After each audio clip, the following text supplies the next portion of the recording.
Okej, på Facebook. Via Facebook. Via Facebook. Ja. Alltså.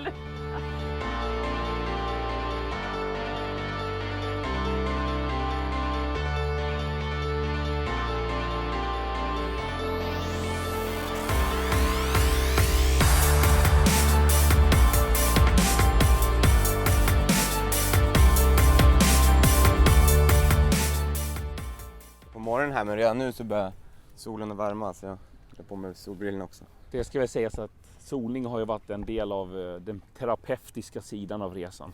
Vi har inte tävlat någonting här nere, utan vi har haft tävlingslika situationer där de har fått testa på både starter och runda bojor och Simma i grupp.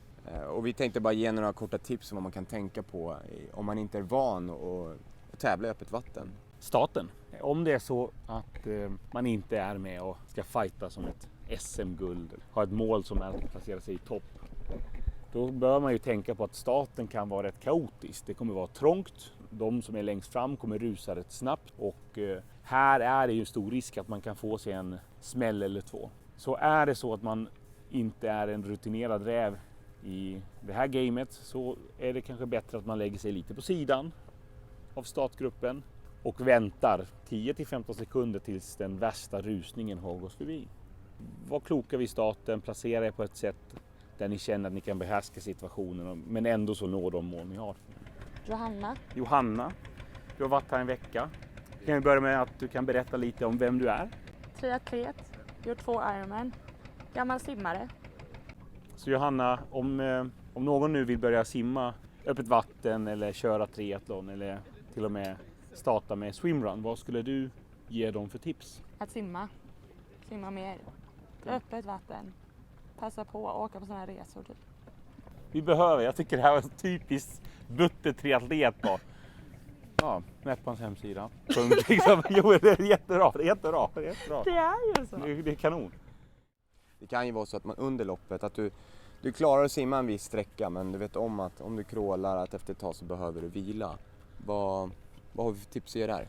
Det som jag tycker vi ska göra, och det som vi även provat här med många av dem som är nybörjare, är att lära sig bli bekväm i dels vattnet och med våtdräkten. Och blir man det, då är det bara att lägga sig på rygg och slappna av. Våtdräkten håller dig flytande till stor del, så att du behöver göra dig av med väldigt lite energi för att faktiskt bara kunna ligga och guppa. Många gör ju så att när de simmar och får en knuff eller panikkänsla, och det har vi sett här också, att när det händer så börjar de kravla sig upp med hundsim, simma bröstsimsben, och det är väldigt hastiga, väldigt panikartade rörelser, och det tar mycket energi.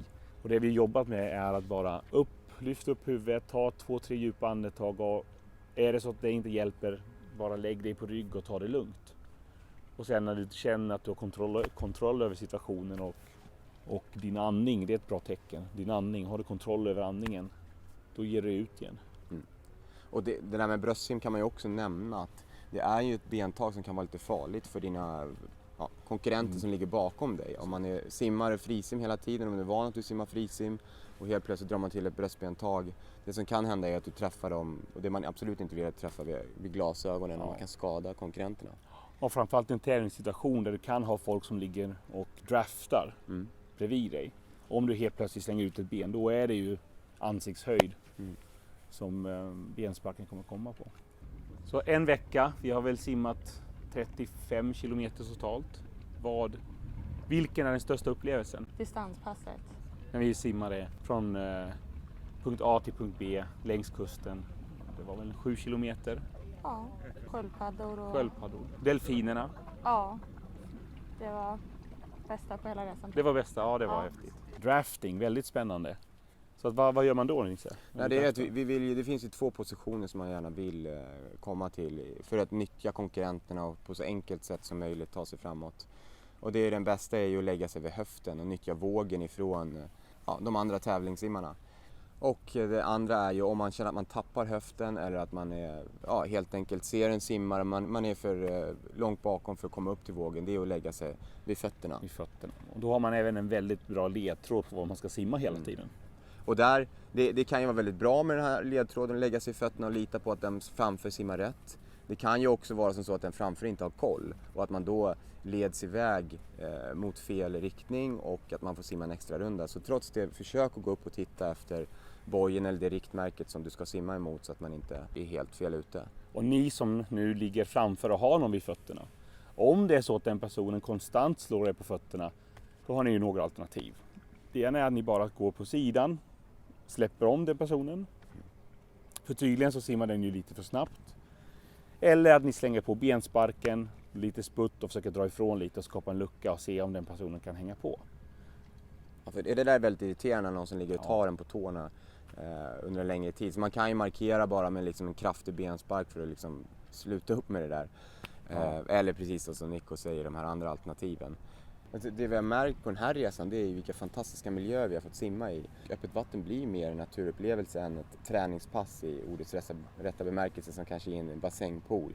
Där många kanske tycker att simning kan vara lite långtråkigt. Det är bekvämt att simma i bassängen, man har sina kakelbitar på botten, man vet hur många de är.